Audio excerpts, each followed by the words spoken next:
Hey everybody, what's up? This is Indie Voice here. Today we're diving into Town of Zoz, an indie action RPG. And look, I just want to say it up front, this one genuinely caught me off guard in the best way, so let's look into it. You play as Ito, a young shaman chef who gets pulled back home to his family farm and a restaurant after some time out training in the wilderness. What starts as a hey, go help your parents quickly spirals into something way bigger. Ancient secrets, spirits, and a town haunted by its own past. Classic setup, right? But here's the thing. The moment I saw Ito and the rest of the cast, I couldn't shake this feeling that the character designs, the spirit companion Z, and the whole visual energy of this world, it straight up gave me the vibes of Shaman King, if you remember that anime in general, not in a knockoff way, more like it's pulling from the same manga DNA. Shamans, companion spirits, personal journeys tied to something deeper than just fighting. If you grew up watching or reading Shaman King, this world is going to feel very familiar in the best way, and if you didn't, don't worry because Town of Zoz absolutely stands on its own. Let's talk about how this game looks because honestly, that might be the first thing that hooks you in. Town of Zoz is running on that colorful cel-shaded art style that has this quirky, slightly staggered movement, almost like a stop motion at times. The creature designs are wild in the best way. We're talking about mushroom enemies with little boxing gloves, rat-looking dudes wandering around with tiny backpacks. The world feels like it has its own personality baked into every corner of it. And the cutscenes, oh, let me tell you, they hit you right in this retro anime aesthetic. Hand animated, expressive, genuinely beautiful to watch. One reviewer literally said they were so mesmerized they forgot to read the subtitles. That's a real compliment. The art style has a homely warmth to it, Latin American, indigenous culture woven into the architecture, the food, the characters' relationships. It's refreshing to see indie games build worlds from this kind of foundation.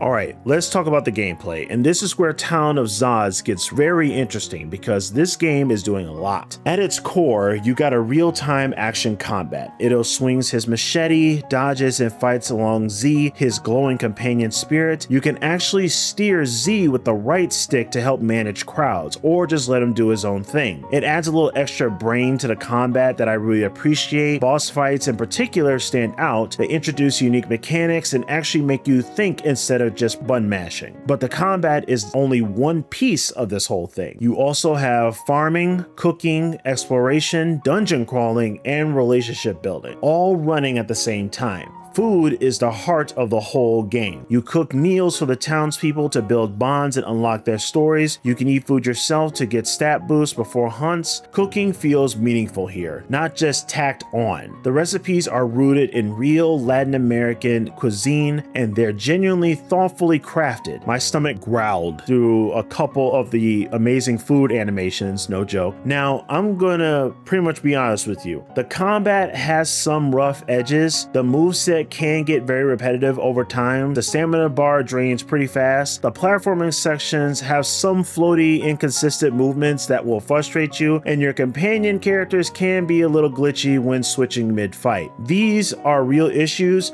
but this is important. None of them broke the experience for me. They're just bumps, not walls.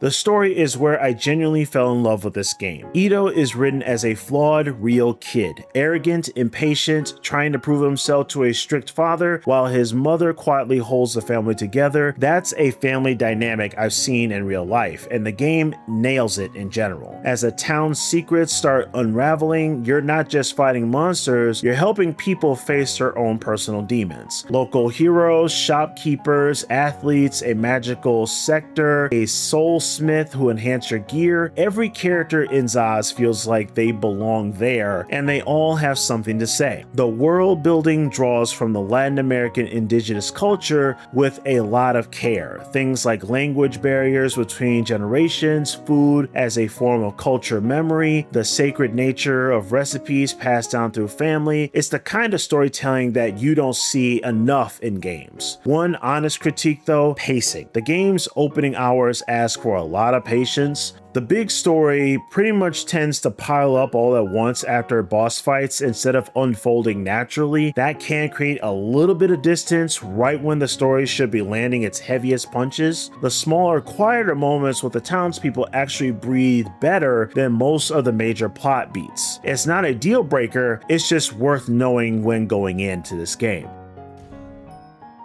Now, here's the question. Where does Town of Zoz land on the indie voice scale? This is a hidden gem right there and then, no question. It's not a perfect game. The combat needs polish, the pacing stumbles at times, there are some bugs and technical hiccups, but the studio who made this game is actively working through it. But the heart of this game, the world, the characters, the story, the food mechanics, the anime soul running through every frame of it, that stuff is genuinely special. And for only $20, it's punching well above its weight. If you love anime-inspired action RPGs, or you want that vibe of Hades, but something a little bit more story and culture behind it, if Shaman King ever hit different for you, Town of Zoz, you definitely need to give it a shot. Download the free demo on Steam first if you're on the fence about this one. This is one of those games where the passion behind it is louder than its rough edges.